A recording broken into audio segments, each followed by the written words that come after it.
Hello friends, welcome to Ultramax education. Myself Kanak. आज की इस वीडियो में हम डिस्कस करेंगे कि सीटेट के एग्जाम में जो लैंग्वेज 1 एंड लैंग्वेज 2 में पैसेज आता है उसको हम कैसे सॉल्व करें और कैसे इजी तरीके से हम 30 मार्क्स बिना कुछ पढ़े बिना कुछ किए 30 मार्क्स हम स्कोर कर सकते हैं। क्योंकि हर बार ऐसा देखने को आता है कि लैंग्वेज 1 में आप चाहे कोई भी सब्जेक्ट लीजिए 15 मार्क्स के पैसेज आते हैं एंड लैंग्वेज 2 में भी 15 मार्क्स के पैसेज आते हैं। तो टोटल मिला के हमको 30 मार्क्स के पैसेज आते हैं, जो कि आपको कहीं से भी उसकी भी तैयारी नहीं करनी है, पढ़ना नहीं है, सिर्फ और सिर्फ अपनी सूझबूझ से और कुछ तरीकों से जिनको मैं बताने वाली हूँ उसके थ्रू आप इसको स्कोर कर सकते हैं 30 आउट ऑफ 30। तो आज की इस वीडियो में हम लोग यही बात करेंगे और लास्ट में हम लोग एक पैसेज को सॉल्व भी करेंगे जिसमें आप अपना स्कोर भी चेक कर सकते हैं कि आपके टोटल 15 मार्क्स में या टोटल मार्क्स में कितने आपने स्कोर किया एंड उसके थ्रू आपको एक बार रिवीजन भी हो जाएगा। तो वीडियो के अंत में हम लोग एक पैसेज भी सॉल्व करेंगे, तो वीडियो में अंत तक बने रहिएगा।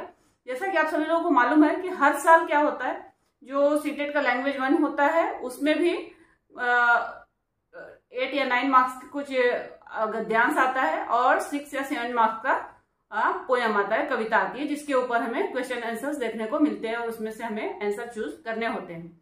तो इसके लिए क्या कर सकते हैं हम, जिससे हम लोग गद्यांश को अपना स्ट्रॉन्ग कर सकते हैं बिना कुछ पढ़े। इन सब टॉपिक्स के ऊपर हम आज की इस वीडियो में चर्चा करेंगे, तो वीडियो में अंत तक बने रहिएगा। अगर आपने अभी तक लाइक नहीं किया है तो प्लीज एक लाइक जरूर करें, इससे हम लोग को बहुत मोटिवेशन मिलती है। तो चलिए फिर वीडियो को स्टार्ट करते हैं। सबसे पहले हम जानेंगे कि सीटेट का जो लैंग्वेज 1 है उसमें हम लोगों को कौन सा लैंग्वेज लेना चाहिए। तो मेरा ऐसा पर्सनल सजेशन है आप लोगों को कि अगर आप लोगों को हिंदी अच्छी आती है, रीडिंग कर लेते हैं अच्छे से, आपने अपने कॉलेज टाइम तक या स्कूल टाइम में हिंदी पढ़ा है, तो आप लैंग्वेज 1 में हिंदी ही लीजिए। क्योंकि इसका एक अच्छा रीजन ये है कि हिंदी लेने से लैंग्वेज 1 में आपको क्या है, लैंग्वेज 1 में एक आपको गद्यांश आता है, एक पद्यांश आता है, यानी एक कविता के ऊपर क्वेश्चन रहता है और एक गद्य के ऊपर। तो उसमें क्या है, आपको लैंग्वेज 1 अगर हिंदी रहेगा तो अदर लैंग्वेज के मुकाबले आप हिंदी को अच्छे तरीके से सॉल्व कर सकते हैं, हिंदी की पोयम को। और बाकी जो सेकंड लैंग्वेज में आएगा उसमें फिर आपका दोनों गद्यांश आता है, यानी दोनों आपको गद्य रहेगा, उसमें से आपको आंसर देना होगा। तो गद्य के मुकाबले पद्य जो है वो थोड़ा सा टफ हो जाता है।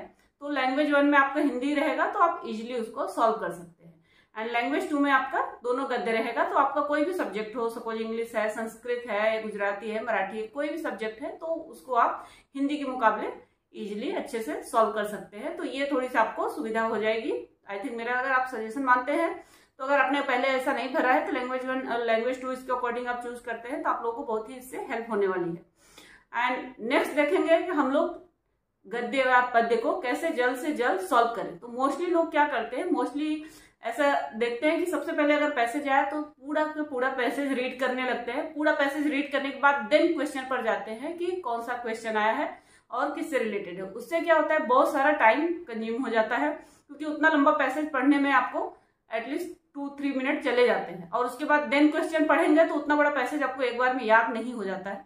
तो उसके लिए आपको फिर से क्वेश्चन पढ़ेंगे और फिर उसमें पूरा पैसेज पढ़ के आप उसमें से आंसर ढूंढने जाएंगे। तो इस तरह से आपको टाइम एक्चुअली बहुत ज्यादा वेस्ट हो जाता है। तो मेरा ऐसा सजेशन है कि आप लोगों को सबसे पहले अगर सीटेट का पेपर आप सॉल्व करने जा रहे हैं, एग्जाम देने जा रहे हैं, तो आप सबसे पहले सीडीपी अपना सॉल्व करिए। देन उसके बाद सेकेंड ही आप लैंग्वेज पर आ जाइए, लैंग्वेज 1 एंड लैंग्वेज 2 दोनों एक साथ ही आप फिनिश करिए। देन उसके बाद आप अदर सब्जेक्ट पर जा सकते हैं, सपोज ईवीएस पे, ईवीएस के बाद लास्ट में आप मैथ्स करिए पेपर 1 में, क्योंकि मैथ्स जो है वो बहुत टाइम लेता है, तो उसको आप लास्ट में सॉल्व कर सकते हैं। और लैंग्वेज 1 एंड लैंग्वेज 2 को आप सेकेंड नंबर पे ही सॉल्व करिए, क्योंकि इससे क्या होता है कि अगर आप लैंग्वेज को लास्ट में छोड़ते हैं तो लैंग्वेज में जो गद्य और पद्य है वो अगर आपने बिल्कुल भी पढ़ाई नहीं की है तो भी आपको उसमें मार्क्स अच्छे आ जाएंगे। और बाई चांस आपका टाइम नहीं बचा, लास्ट में आपने कोई भी एक पेपर छोड़ दिया, तो उसमें आपको आती हुई भी चीजें आपकी रह जाएंगी, मिस हो जाएंगी। तो इससे अच्छा है कि आप लैंग्वेज 1 एंड लैंग्वेज 2 को फर्स्ट सॉल्व कर लेंगे, तो आपके जो 30 मार्क्स है वो आपके सेफर साइड में स्कोर, वो फिक्स मार्क्स है जो आपको मिलेंगे ही मिलेंगे। तो सबसे पहले आप लैंग्वेज 1 एंड लैंग्वेज 2 सॉल्व करिए और उसमें भी क्या करिए, आप सबसे पहले आप पूरा पैसेज मत रीड करिए। ऐसी गलती आप लोग, बहुत सारे लोग करते हैं, जिसकी वजह से क्या है, टाइम बहुत ज्यादा वेस्ट हो जाता है। तो सबसे पहले आप क्या करिए, पैसेज आप देखते ही सबसे पहले आप क्वेश्चन पढ़िए, देन आप उसको सर्च करिए कि कहाँ पर उसका आंसर है, रीड करना स्टार्ट करिए और जो ही उसका आंसर मिल जाता है उतने पर स्टॉप कर दीजिए, आगे मत रीड करिए। एंड उसके बाद नेक्स्ट आप सेकंड क्वेश्चन पर आइए और सेकंड क्वेश्चन के पढ़ने के बाद देन आप फिर से जाकर सर्च करिए। इससे क्या होता है, आपने जितना रीड किया है 2-4 लाइन ही रीड किया, उसमें फर्स्ट क्वेश्चन का आंसर मिला और आपको यहाँ भी पता चल गया कि सेकंड क्वेश्चन का आंसर जो है वो उसके बाद ही है, तो आप आगे फिर फटाफट जा सकते हैं, बढ़ सकते हैं। इससे आपको बहुत ही सुविधा होगी और आपका टाइम बहुत ही सेव होगा और वो टाइम आप अदर क्वेश्चन को अदर सब्जेक्ट के ऊपर दे सकते हैं। तो इस तरह से आप सॉल्व करिए। एंड नेक्स्ट जो आपको बताने वाली हूं मैं इंपॉर्टेंट थिंग्स, वो है कि आप अपनी रीडिंग स्किल को बढ़ाइए, उसके लिए थोड़ा न्यूज़पेपर वगैरह पढ़िए एंड सीटेट की वेबसाइट पर मॉक टेस्ट भी दे रहते हैं, उसको भी सॉल्व करिए एंड प्रीवियस ईयर पेपर को भी सॉल्व करिए। और मॉक टेस्ट को सॉल्व करने से क्या होता है, आपको वहां पर टाइम दिया रहता है, तो आप उसमें आप अपनी स्पीड धीरे धीरे मॉक टेस्ट देते हुए आप बढ़ा सकते हैं। तो कि आपने आज सपोज आपने 15 मिनट में सॉल्व कर लिया, तो कल उससे कोशिश करिए कि आप 12 मिनट में करिए। तो इससे क्या है, आपकी रीडिंग की जो स्पीड है वो थोड़ा थोड़ा मॉक टेस्ट देते देते आपकी धीरे धीरे वो बढ़ेगी। तो इसको क्या है, आपके जो पैसेज है उसको सॉल्व करने में जितनी अच्छी स्पीड रहेगी आपकी, उतना ही आपका टाइम सेव होगा अदर सब्जेक्ट के लिए, अदर क्वेश्चन के लिए। तो ये आपका थर्ड जो चीजें हैं।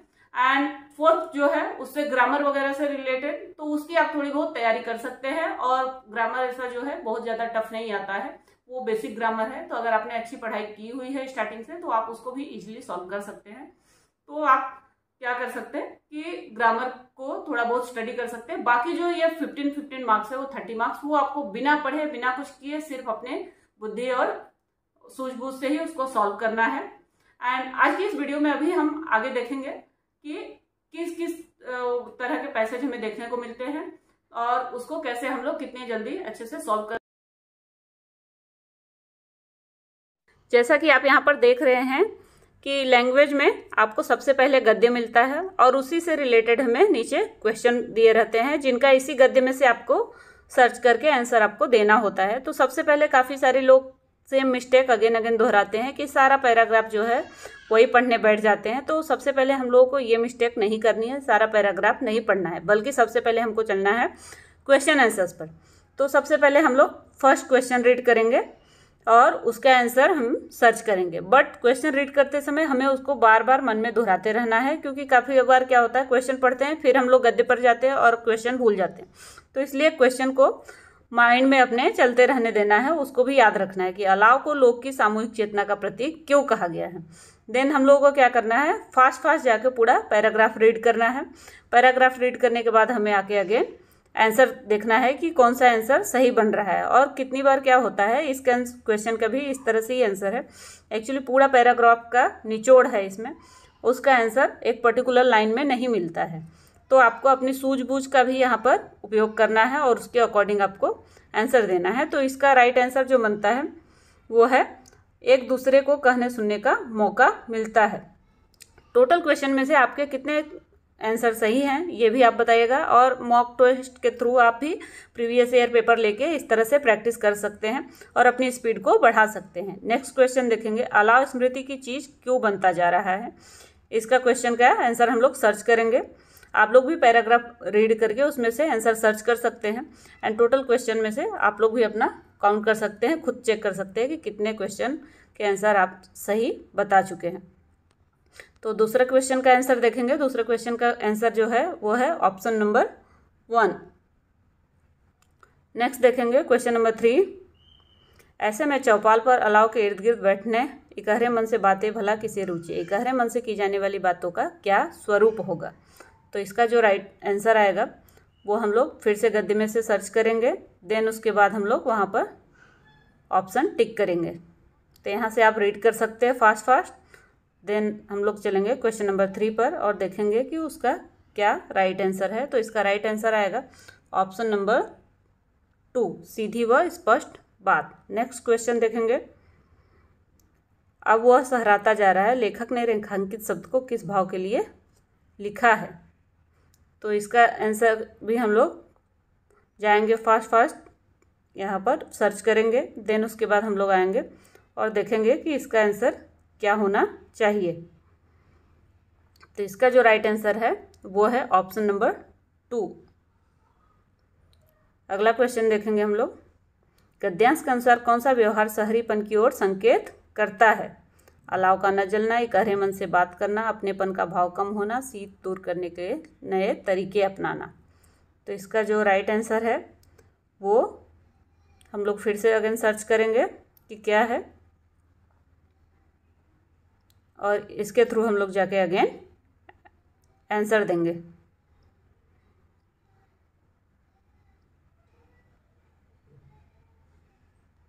तो इसका राइट आंसर जो आएगा वो है ऑप्शन नंबर 3, अपनेपन का भाव कम होना। नेक्स्ट क्वेश्चन देखेंगे हम लोग, क्वेश्चन नंबर 96। नेह छो का अर्थ क्या है? तो ये आप लोग को पैसेज भी पढ़ने की जरूरत नहीं है, इसमें आप लोगों को इजीली आप आंसर दे सकते हैं। इसका जो राइट आंसर आएगा, नेह छो का क्या अर्थ है, वो है स्नेह, क्योंकि नेह मतलब स्नेह, प्रेम होता है, सम्मान नहीं होता, भक्ति नहीं होती, आस्था भी नहीं होता है। तो काफ़ी सारे क्वेश्चन इस तरह के भी होते हैं जिनको क्या कर सकते हैं आप विदाउट पैसेज पढ़े भी दे सकते हैं। हम लोगों ने पैसेज देखा, आप लोग को कितना टोटल स्कोर किया और ये जरूर कमेंट बॉक्स में लिखिएगा। और इस तरीके से हम लोगों ने, अगर आप लोग सॉल्व करते हैं पैसेज को, तो अभी हमने ये पैसेज सॉल्व किया और कमेंट बॉक्स में आप कमेंट करके जरूर बताइएगा कि टोटल स्कोर में से आपने कितना स्कोर किया है। इस तरह से हम क्या कर सकते हैं, जो मैंने आज टिप्स आप लोगों को शेयर की, उसके थ्रू हम कम समय में अच्छे से अच्छा स्कोर कर सकते हैं और